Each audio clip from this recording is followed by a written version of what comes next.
All right. Welcome to my presentation. I'm Eric.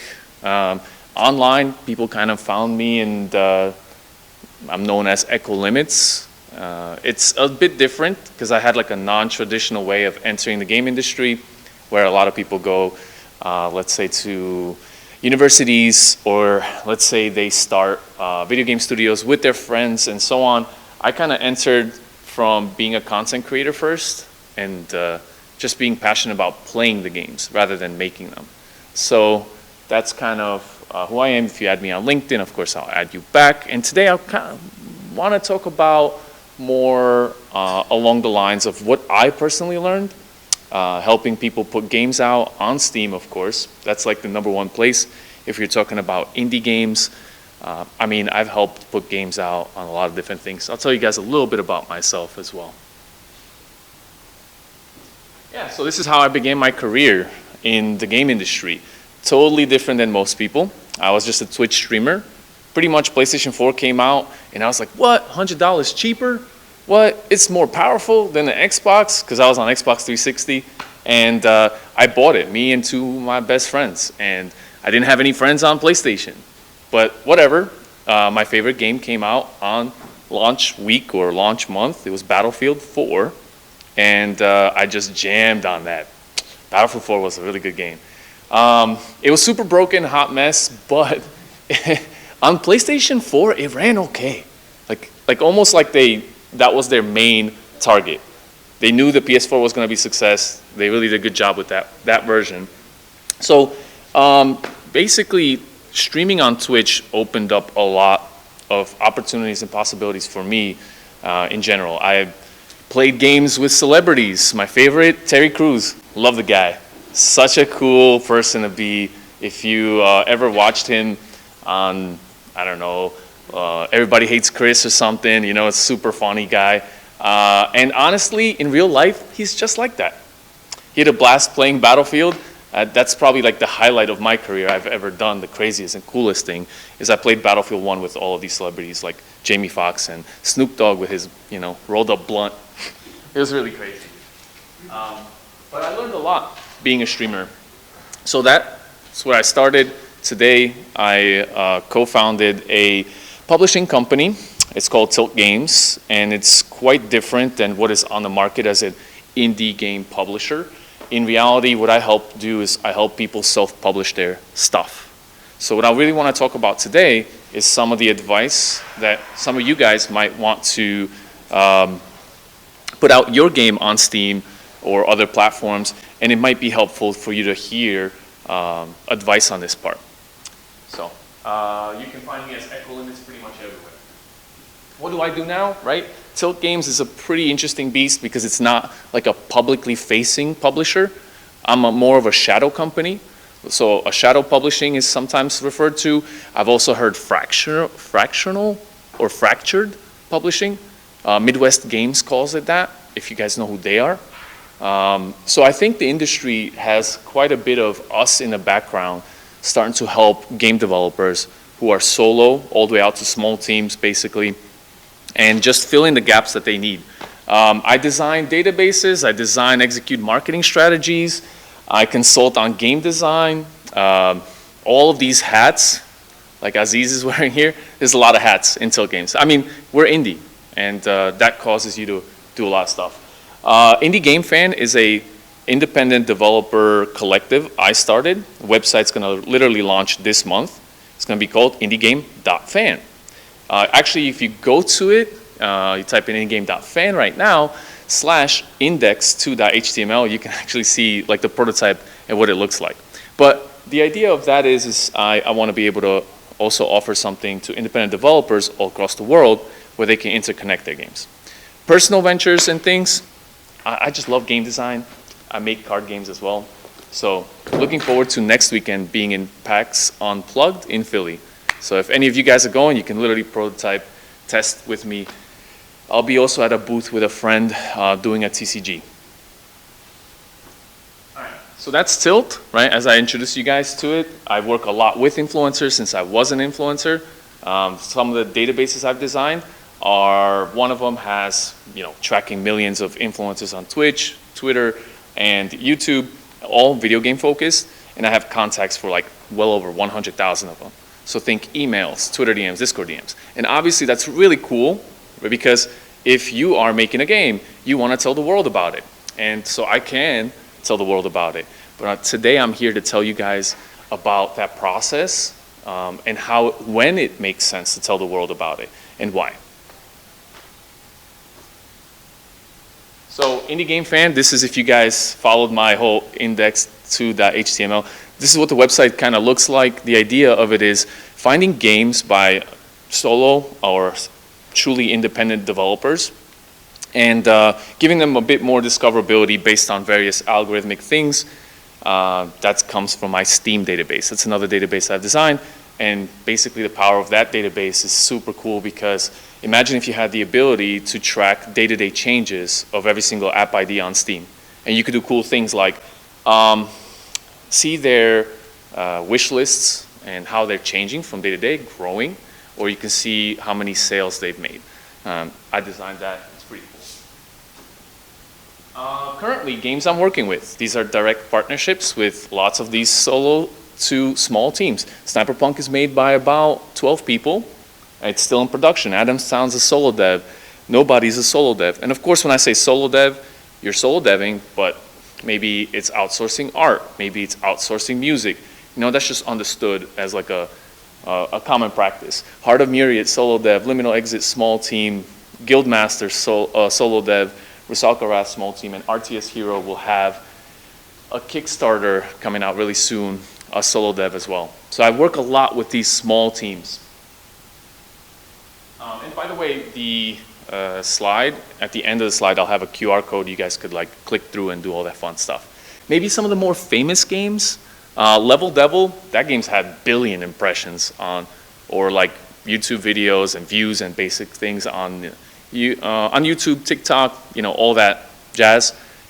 Game was made by a dude who doesn't even know how to code. Yeah, Adam is insane. He coded it in something called Stencil. If you know MIT Scratch kind of stuff.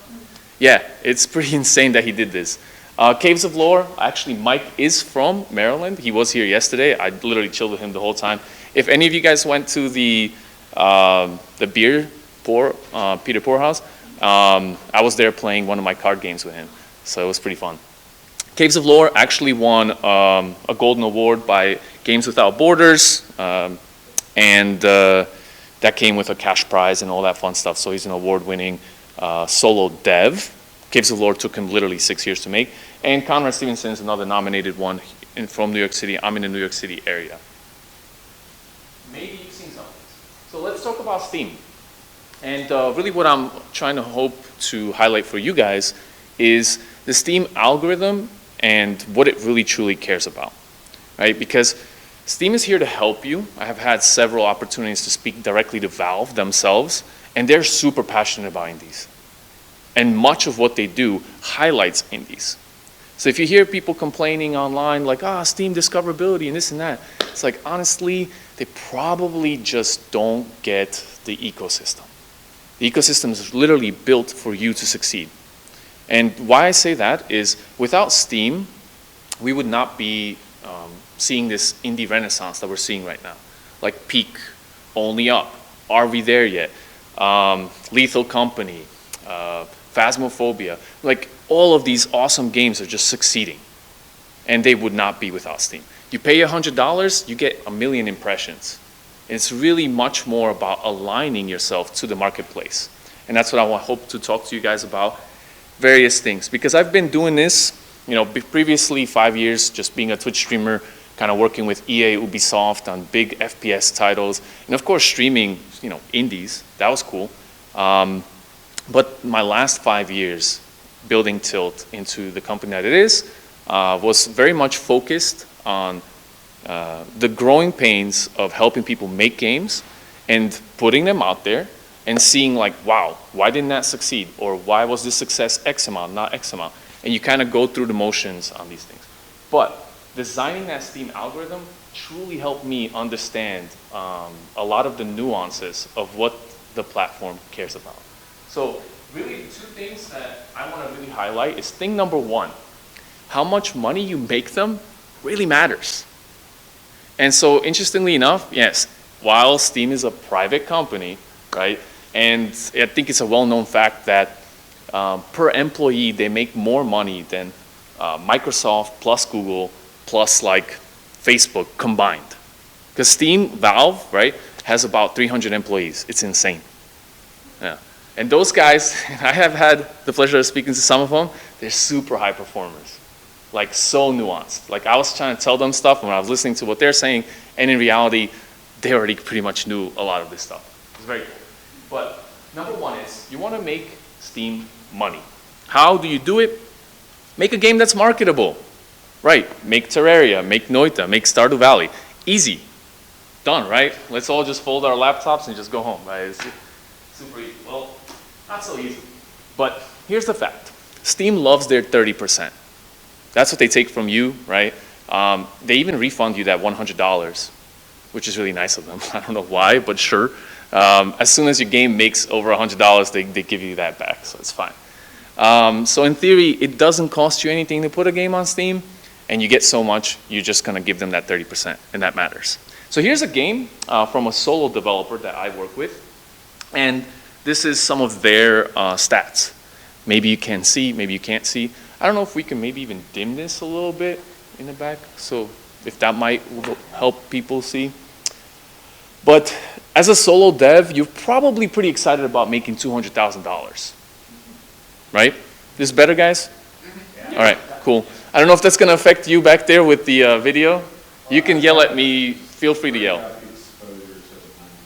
Oh, there you go, there you go. So you've got a couple of things I wanna highlight here. One of the first things people don't get to really focus on is there's VATs, there's taxes, there's fees. And in reality, your gross, if you make $280,000 like this person did, 8% of that is just gone even before you start to negotiate that whole, who did you give you 30? Where's my 70, please? What lands in my bank account? So just giving you some more information on successful devs. And the idea that you made 200,000, but you paid somebody 70 grand to be there because they gave you that audience. Seems kind of steep, right? But that's the reality. So if Steam loves their money, how do you make them money? What are the steps that you need to focus while you're deving your game to make the money? So I don't know if they did bio, but I also help a lot inside New York City. I'm a mentor at NYU for an incubator, which is incubating 6 different game studios, one of which is Cyberlich, a pretty awesome game coming out very, very soon. I also advise on to the mayor's office about building and improving the infrastructure in New York City so that we can all make better games and better game companies. That has a lot of nuance. If you want to talk about New York City and the state itself, I'll be able to chat with you about it. But the step one to creating this marketable game is art, art itself. I always say art that stops the scroll. And the reason I feature Cyberlich is because you look at this art and it's already like, wow, this is striking, this is cool. Like, it's not even moving yet. If you watch the video of this thing, it's like a boomer shooter, but like really in your face, like he's smoking a joint. I don't know what's going on. But this is the post they did, right? It just, I'm not gonna say it out loud, but it literally says what it says. And this is the #1 upvoted post on r/indie games.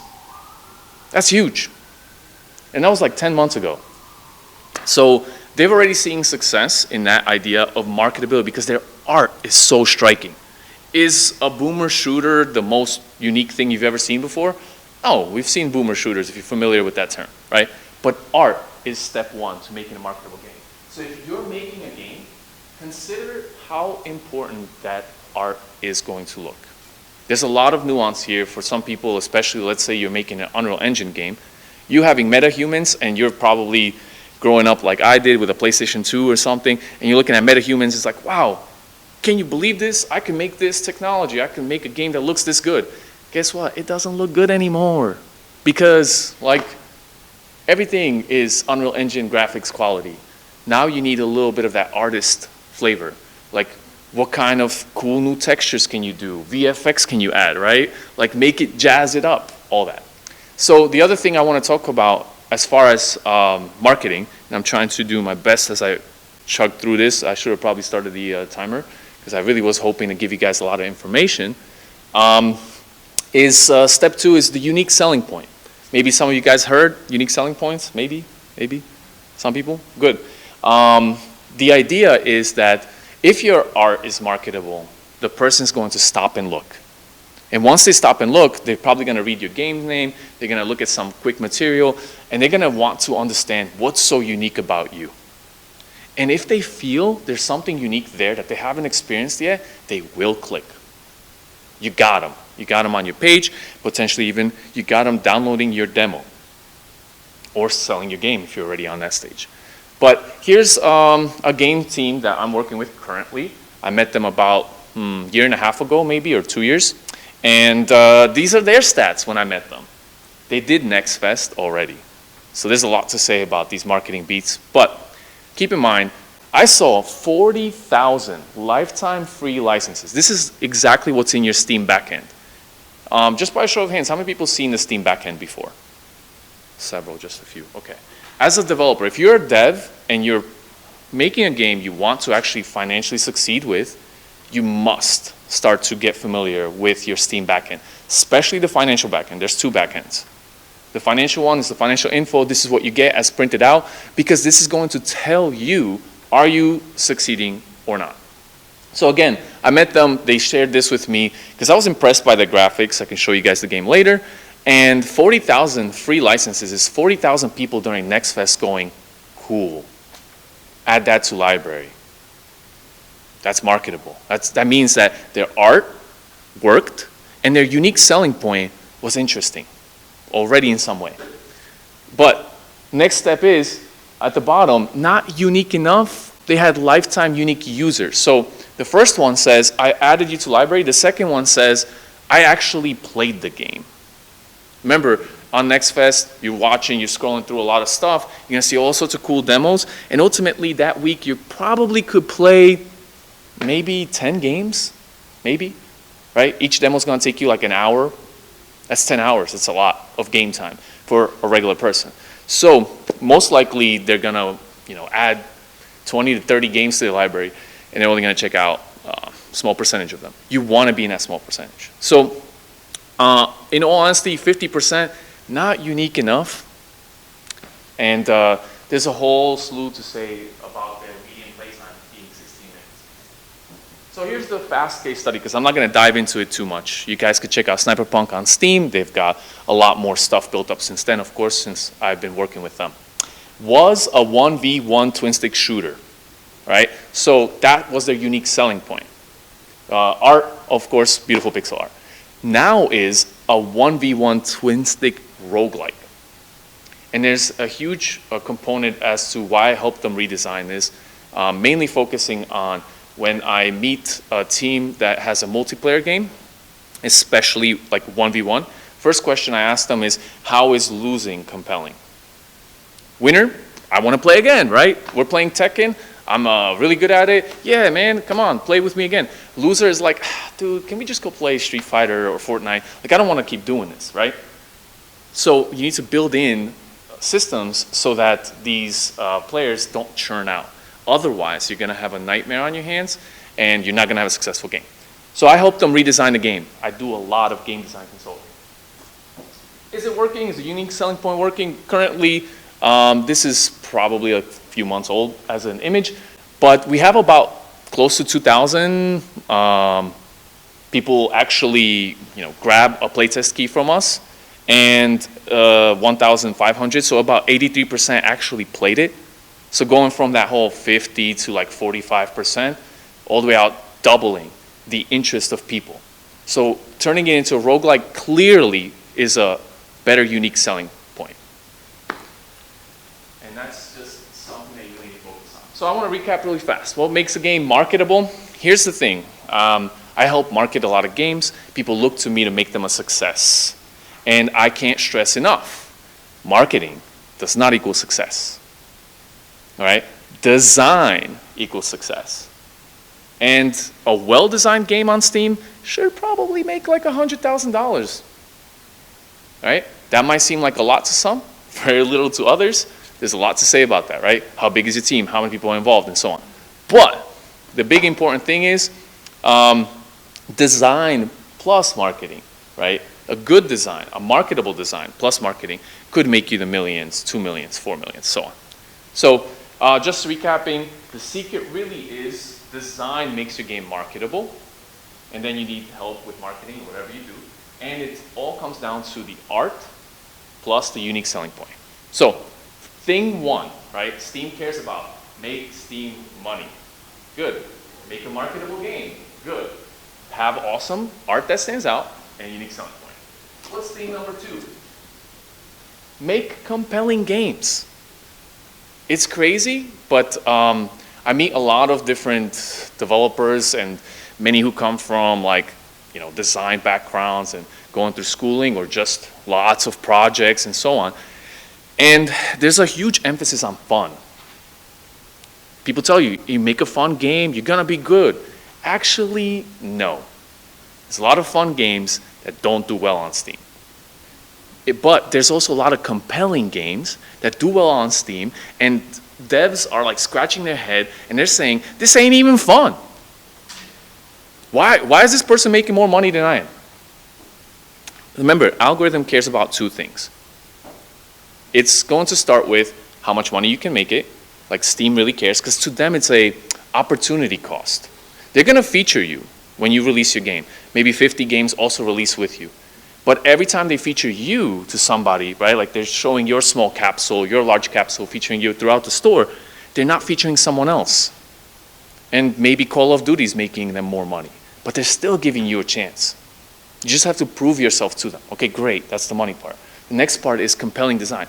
They don't know if your game is a good game. Valve has only 300 employees. They don't sit down and play your game. Instead, they look at statistics. So I'm going to talk a little bit about that. But the basic gist and example I shared with people is Mario Party versus Dark Souls. All right? And something very important here is that Mario Party is a fun game. People come over your house, you're having a great time. But when everybody leaves the next day, you're not compelled to grind Mario Party. Who does that? Has anyone ever unlocked all the achievements in Mario Party? I swear, I have never done that. But Dark Souls, I'll be honest with you guys, I don't like Souls-likes, but I look at that and I'm like, that doesn't look fun. But I run into people all the time who have 100 hours in Dark Souls. They're like, dude, that game's so fun. Because every game that's compelling becomes fun. But not every fun game is compelling. Compelling means you want to play it more. It's huge. It's huge. And why does compelling matter? Here are 3 different devs that I've connected with at some point, and their stats and the game's just kind of flopping. Right? Someone made 3,000, someone made 2,000, someone made 16,000. And ultimately, the real goal is to understand something.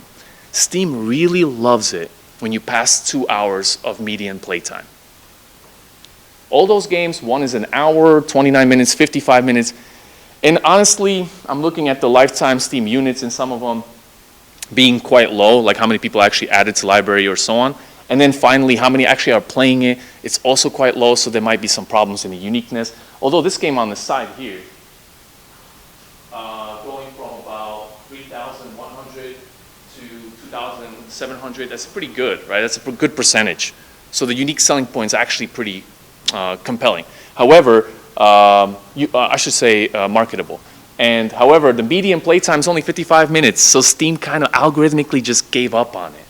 It was just like, nah, right? It cares about 2 things. Can you make it money? All right? And I think that game was also very underpriced, so each sale was only generating maybe $1 for Steam, versus the other thing being it's not compelling enough. Players aren't staying and playing it longer.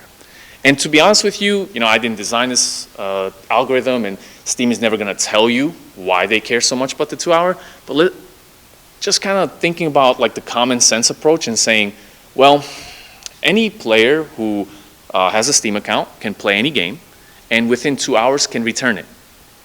Doesn't matter. They could beat your game 10 times. Steam doesn't even ask them a question. You want your money back? Here you go, sir. Ma'am, doesn't matter. So if I was one of the geniuses at Valve, I would make the algorithm so that it supports and promotes games that can actually prove themselves to the algorithm and say, hey, it is very unlikely that players are going to return this. So that's really key in understanding compelling design, because if you want to know what your KPIs are, key performance indicators as you're developing, right? To make a marketable game, we all know wish lists. Everyone talks about wish lists. You get wish lists. How many wish lists? That's how you know something's marketable. But to know if something is compelling, you need to test it and see median playtime, not average. Average doesn't mean anything. Median is very important. So 2 hours, you pass that, I can guarantee you things like Peak, again, Lethal Company, all these other games, I guarantee you they're passing 4, 6, 10, 15 hours. Megabonk, probably 20 hours median playtime. That's huge. Really cool. So let's talk about intuitive design. Let's talk about the steps. I boil it down to 3 steps you should take if you want to design a compelling game. Right? So we know we want a compelling game. Marketable had 2 steps, art plus unique selling point, great. Your KPIs, your wish lists, you're trying to see how fast you can grow those wish lists, how much people care, and you see some statistics on some of that back end. For compelling design, you have 3 things. The first one being intuitive design. I love telling this story. Like, if I gave you, and let's say you really love fast cars, I gave you a Ferrari or a Lamborghini. You're like, whoa, fastest car ever, I love this stuff. But the steering wheel is a triangle. And you go in to turn it, and you're like, what do I do? Like, this sucks. Honestly, I'd rather prefer a Honda Civic at that point, just so I can like enjoy my ride. And that's how human beings are. And your audience are human beings. So remember, you're making a game on PC and you didn't incorporate controllers for like mouse and keyboard. Dude, what are you doing? You're selling it on Steam. Like maybe 85% of them only play with mouse and keyboard. You're just gonna get bad reviews. Or better yet, someone's gonna buy it, or a lot of people are gonna buy it, and just gonna refund it because they're like, I can't even play this with mouse and keyboard. I'm out, you know? That's gonna affect your stats. So making sure something's intuitive means supporting all sorts of controls. Understanding controller, or input, I should say, practices, like E to interact, escape to pause, space to jump. Don't go around changing that up. Players hate that. Don't make a triangle steering wheel. Players hate that. But also, the other part is the menu and your UI experience. You gotta be able to navigate simply, think logically, and just onboard a lot of people and test it out with just randoms, and you're gonna see your little friction points. But step 1 to making a compelling game is intuitive design. I help a lot in this area with a lot of different devs. Step 2, progression must be felt within 30 minutes. Why I say 30 minutes is because attentions are pretty low today. And competition for making people feel good about attention is really high, right? They can go play Megabonk. Have you guys played Megabonk? Played the demo? So amazing. Yeah, first 30 minutes, you'll probably open up like 2 or 3 treasure chests. It feels so amazing to open them. And I just kind of stuck there, and my friends were playing it for 4 or 5 hours, just the demo. And honestly, after you sink that much time into a game, you're so compelled to give this dev money, you're like, I'll buy the real game, why not? So here's the thing. If you make your players not feel like you value their time, they are going to leave you. Usually a player will play for 30 minutes, give your game a chance, and then secretly in their own way, evaluate their time commitment.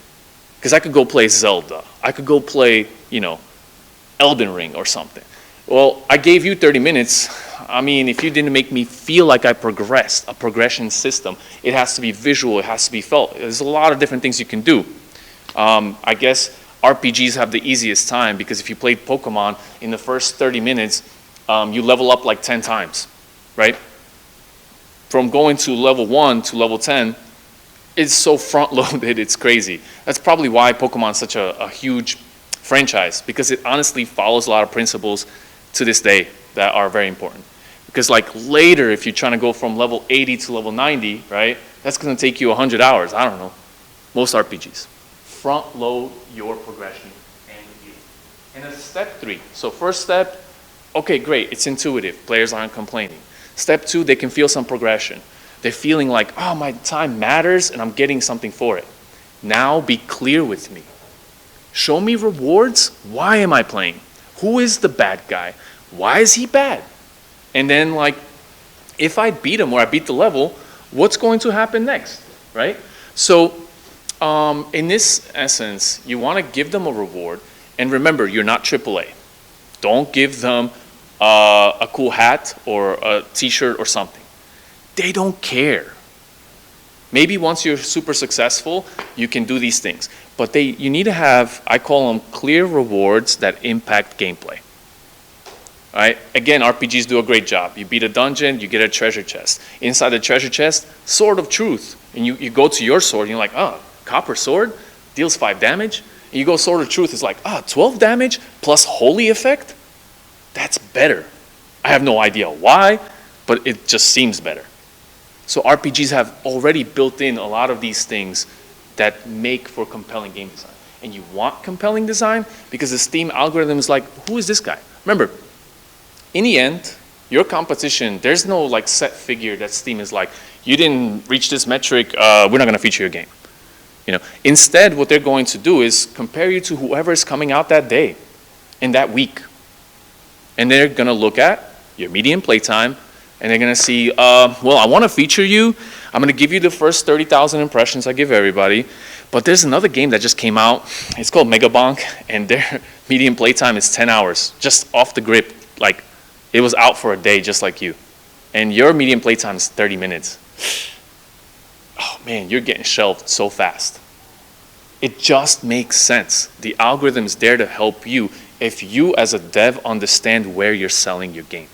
And Steam is the best place to sell your game. So make rewards clear, beat this level, there's a secret chest, make sure you can get actually make gameplay better, right? What you get improves gameplay. It's not just a hack. And then introduce conflict in the game. That's another way to do it. So recapping this, again, 3 factors. I swear to you, if you build these 3 things in, you will create a better, more compelling experience. And as you test your game, you're gonna see that median playtime go up. Don't be discouraged by first seeing your median playtime is 10 minutes. It's like opening up Unity and being immediately discouraged that there's a box. And you're like, I wanna make a game, box, I'm gonna stop. Right? But no, you're making the game and everything is iterative. Your design is iterative, your marketing is iterative as well, right?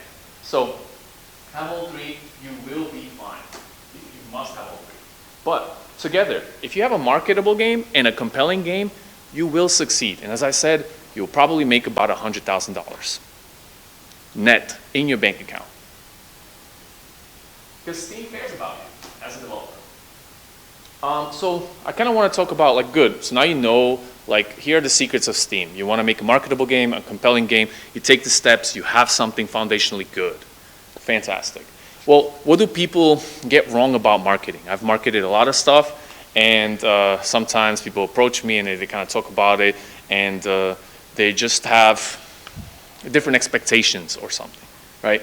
And I can't stress enough, marketing does not equal success, okay?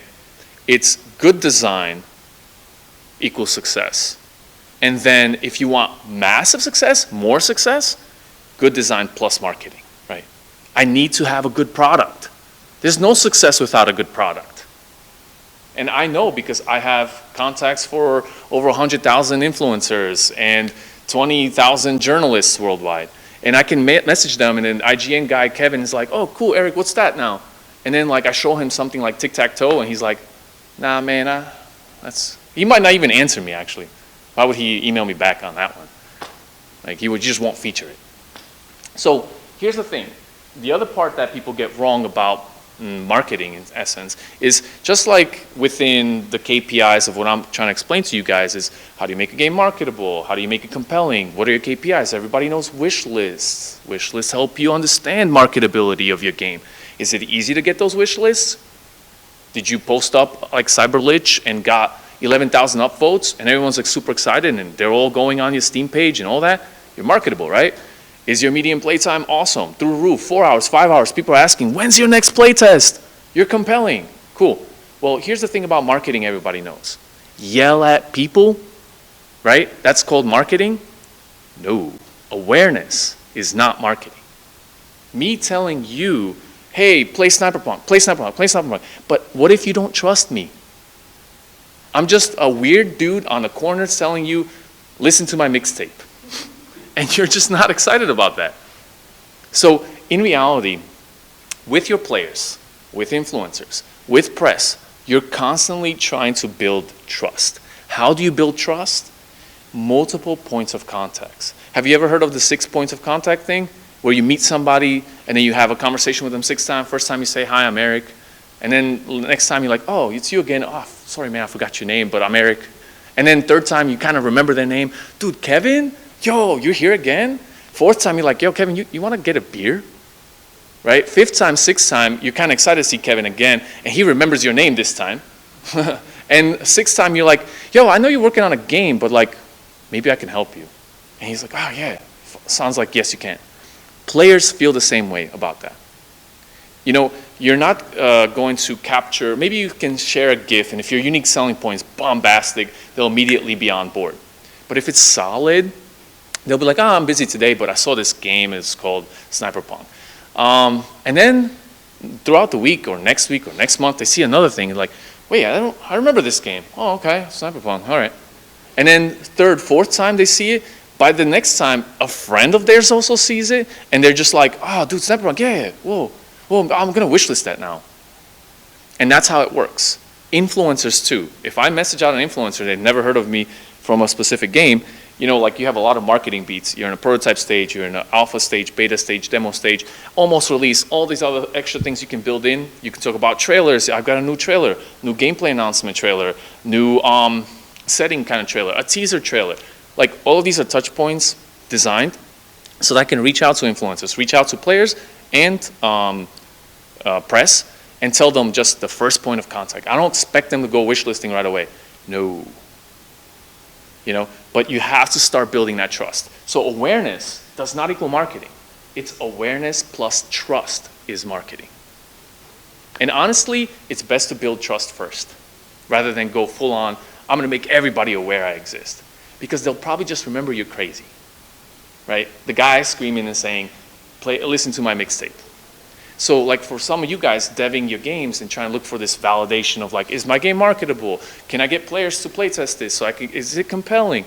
You know what? Find a really, really small subreddit and just focus on that so you can start building trust and refine your messaging, really talk it out, right? And you will build that and you will get better at marketing and your game will get out there. I met this dev years ago. And I remember playing this game, he's like from South Africa, and I was like, dude, this is cool. And I happen to love like strategy games. One of my favorite games of all time is Caesar 3. Maybe you guys know about it. Oh, cool, somebody said yes. It's a good game. And this looked like a cool game. He got, I don't know, I think the publisher was involved at some point. But anyway, the marketing art looks nice. And honestly, there's a lot to say. If you guys install the SteamDB extension, you can literally see how many follows a game has. What are followers? When somebody wishlists your game, they still get like a little box, checkbox, so they can say, follow the game. Just so you can follow a dev, a publisher, a franchise, you can follow a game. And that's cool because inside your Steam, right, like your actually installed thing, so, basically, there are ways you can actually multiply by 30. To get an estimate of wish list, you take that number, you multiply by about 12, 13 or something. All right, this is just estimated practices. If you want to talk about that more, I could tell you more maybe after this conversation. But I estimate 65,000 wish lists. That's amazing. Most indies can get like 9,000, 10,000, and they're like, oh, I'm going to release. I hope it's going to be good. This guy got 65,000. So what happened? Mixed reviews. I estimate about 2,000 copies sold. What really happened? Here's their price, right? So price history, they overpriced in my opinion. And so as soon as they realized they overpriced, started slashing the price so many times, as much as Steam could allow them. Every 30 days you can slash the price or like a discount or so. All right, so they went really crazy with that. Maybe they sold those 2,000 copies. Maybe they grossed about $20,000. So it's like a financial failure, in my opinion. But why it matters, why it's interesting, and how you know, like if something is a financial failure, you can look at its reviews, multiply by 30. Maybe some of you guys have heard of that metric. Take the amount of reviews, multiply by 30, you kind of know how many copies. And it's pretty accurate, pretty good. But in this case, so he fails, right? But he fails because his game wasn't compelling. That UI, I talked to the dev. He was just like, yeah, the lesson I learned, you know, the UI matters. And also, like, players played. If you read the reviews, you'll be like, yeah.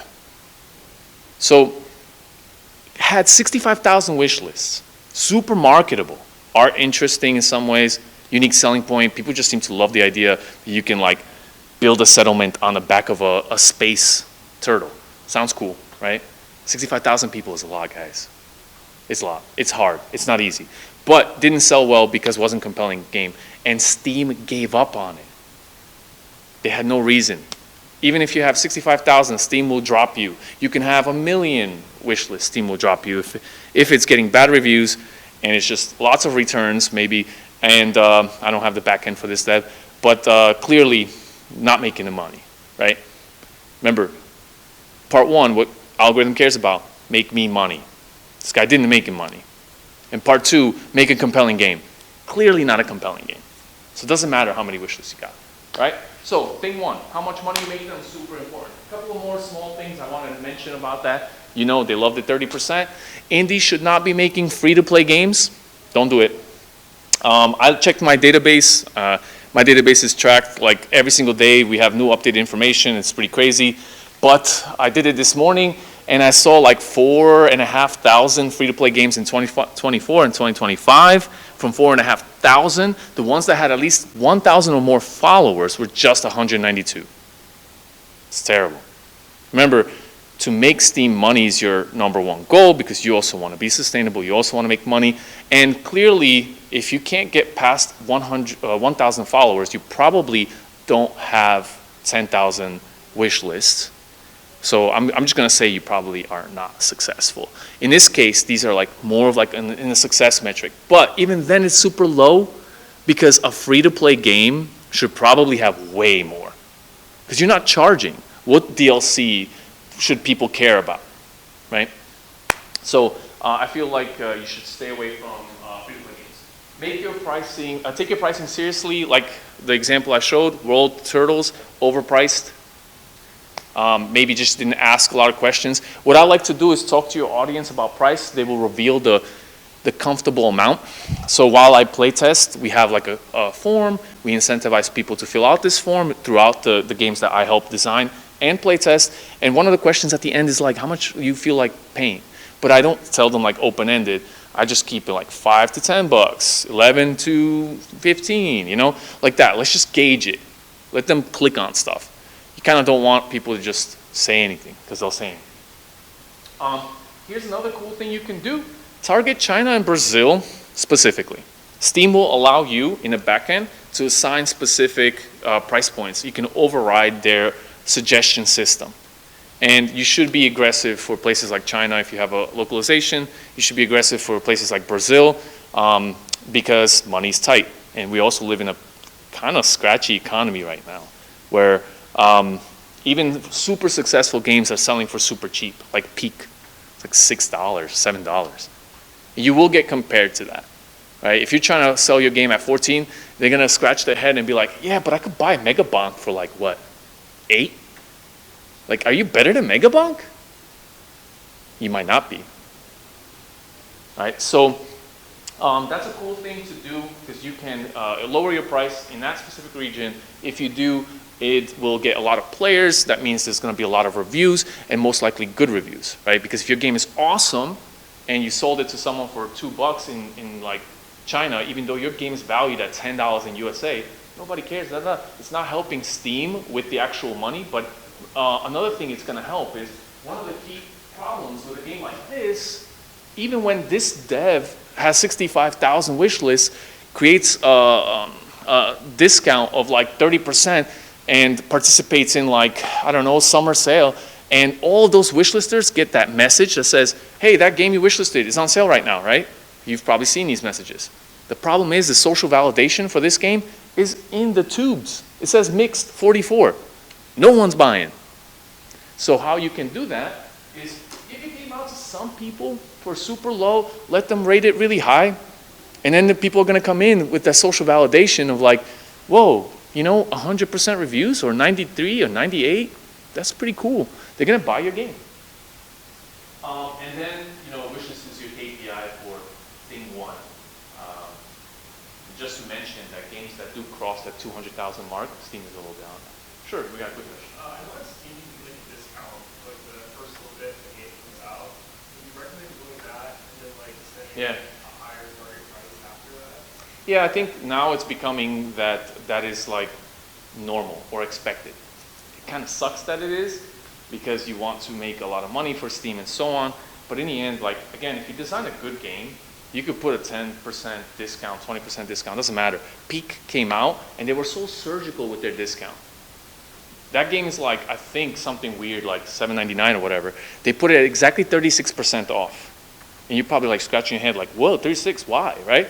You know why? Because it became $4.85 in the USA, which gets you right underneath the $5 mark, which has a whole other section in Steam when you release. It's surgical. Yeah.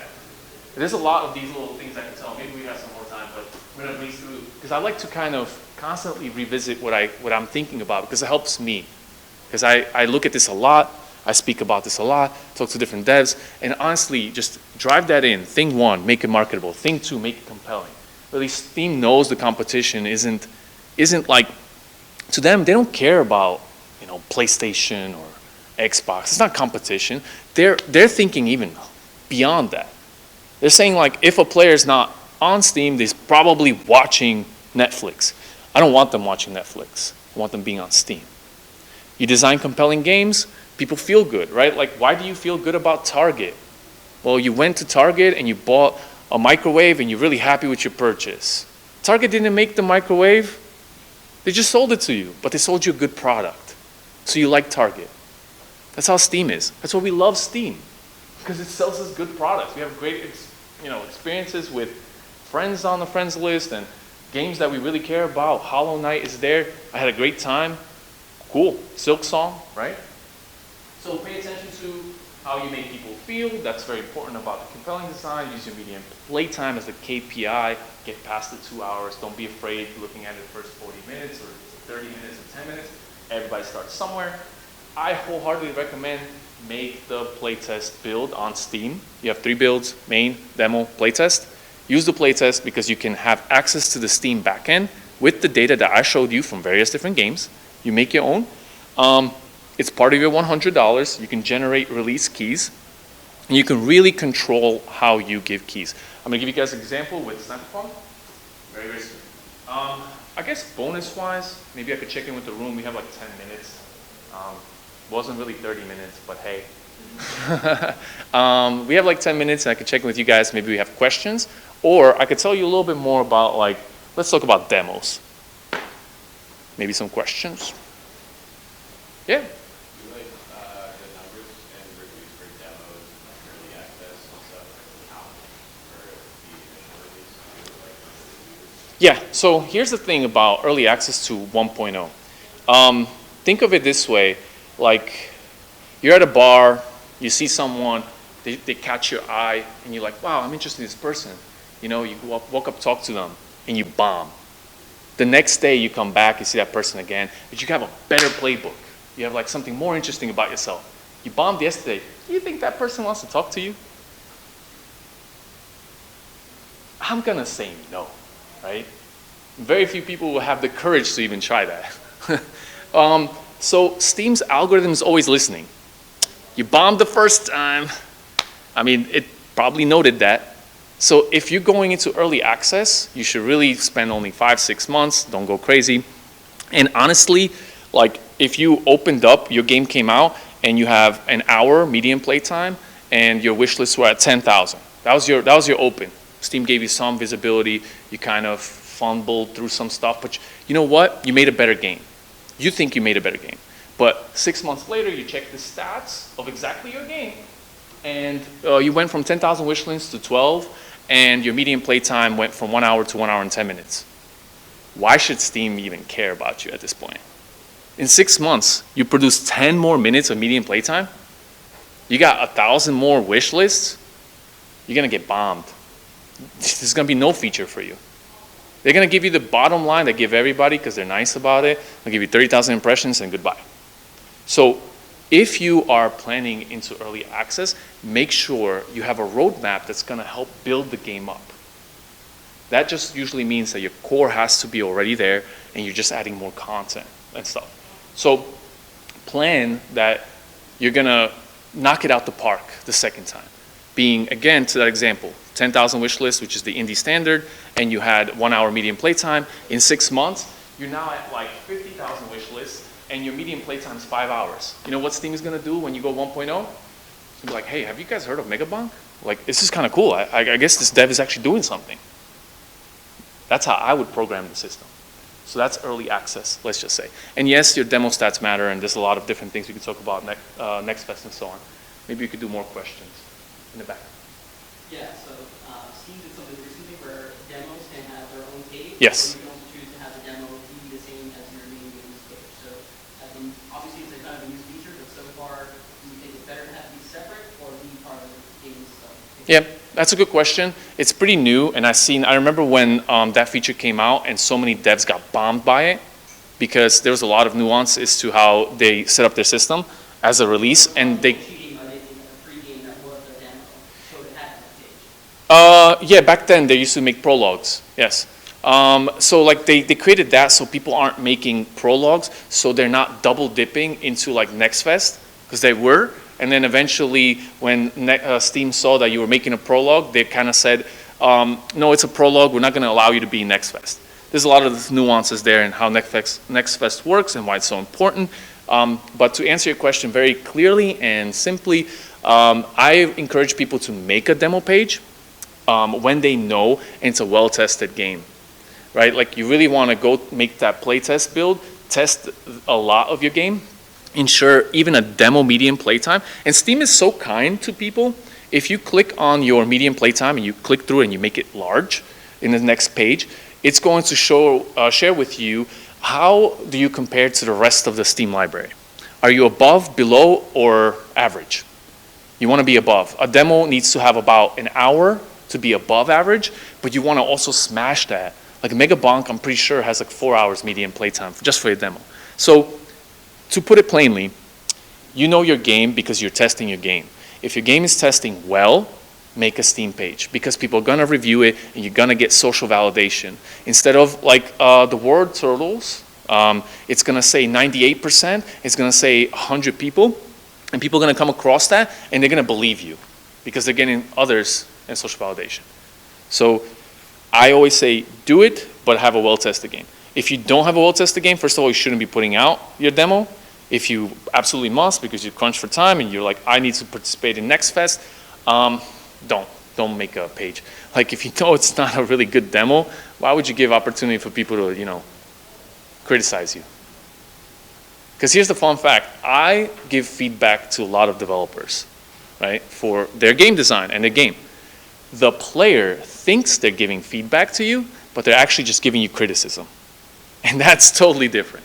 Feedback is about seeing the friction point and then identifying it very clearly for the developer and also coming up with a solution. Criticism is different. Criticism is just saying, that sucks, and walking away. That's not helpful. You had another question. Do you need to start marketing your game before you can make a Steam page, or should you make a Steam page as soon as you start marketing to the points? Okay, I like to start a Steam page as soon as you can make a 20-second trailer.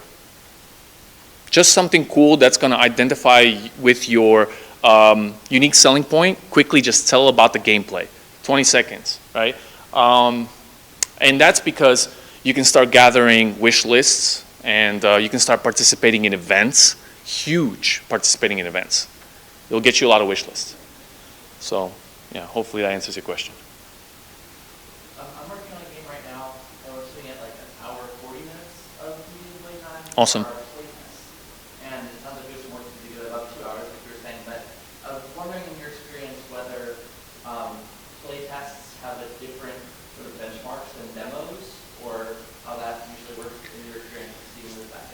I think it all just depends on how many players you've got. Like I also talk to a lot of devs, and I ask them, hey, what's your median playtime? Just so I can understand the project and its intensity. And immediately if they say, hey, it's 2-3 hours, I'm like, good, awesome. How many players have played your game? And if there's 50, I mean, yeah, sure, you're statistically significant, right? Like if we're talking 36 in normal distributions and things like that, I geek out on a lot of this stuff. But honestly, like I would rather have a well-tested game, say 500 people. And if you're having a hard time getting 500 people to test your game online, like through means of like Alpha Beta Gamer, great resource, right? Awesome dude, I know Kalen very well. Or there are more professional things like Game Round, right? For professional playtesting. But if you're getting a hard time getting people to test your stuff, that shows you're not marketable yet, most likely. But yeah, 500 would be, I'll feel confident if you have hour and 40 and 500 people. So it's more about the number of people who tried it than the demo Yeah. versus the test. Yes, and keep in mind, you want people in their own homes playing this, you know, not you over their shoulder. That's a whole different other thing. It's great when you're over the shoulder and you know, watching someone interact with it because you get a very nice sense. But remember, human beings, they want to be nice to each other. Why would you be mean? I don't want to be mean to nobody. But I know the value of like being able to help build games, whereas the regular person, they'll just look you in the face and be like, yeah, I would buy this game. Well, they wouldn't, right? If you had the ability to track how many people actually play test your game, or like in your Discord, tell you feedback like, dude, this game is so awesome. I'm gonna buy it when it comes out or something. And then you go back and you watch their data on Steam and you find out this player played it for 2 minutes. Is he really being honest with you? Is he really gonna buy the game? I don't know, I don't think so. I would trust the player who played it for 10 hours and told you, this is pretty solid. I think we are very close to our time, and I mean, there's a lot more there, but I just built in more things, but maybe some more questions. Maybe we have 2 more questions. I'm sure. Yep. Is there a situation where someone like releases game A, game B goes really poorly, and then it's like you mix the assets, and then they come up with game B, and then that actually works out for them? I'm sure there is. There's gotta be, right? Because you always learn something. Like, I also encourage developers to understand, like, if you release a game and it's not financially successful or a lot of people didn't buy it, I don't categorize that as a failure. Like, you don't fail as much as you think you do. People tell you you're a failure. No, I don't know about that. I learned a lot along the way. And so like you said, you're probably implementing systems that you learned from another game into your new game. And you should. Why wouldn't you? Cut corners, right? Like, I think indie devs should be deving within 6 to 10 months. Your target should be 6 months. You're probably gonna dev it in 12, right? Everything's always late. And the other thing I encourage devs to do is set a financial goal for yourself. I wanna be able to help people become sustainable businesses. And that means think about yourself, how much money would be cool in your bank account, and there's a different answer for everybody, even if you're working as a team. And then add that up and say like, oh yeah, this game, if it made 150,000 or $500,000, we'll be like pretty happy with that. Good, you have a goal, right? One more question maybe, we can end on time, because I think there is another speaker. For those of you guys, maybe I'll skip this really fast. Cyberpunk, you can actually check out how I market this thing. If you scan that QR code, you go into our Discord. Once you're in that Discord, there's a playtest key section. You ask the bot for a key, my bot gives you a key. It's a Steam playtest. And that's so awesome, because as you're marketing things, you want to tell people what to do, right? Like, you found it cool, go play it. You can literally play Cyberpunk right now. Be one of those statistics that are either 2 medium playtime, 2 hours or less, you know?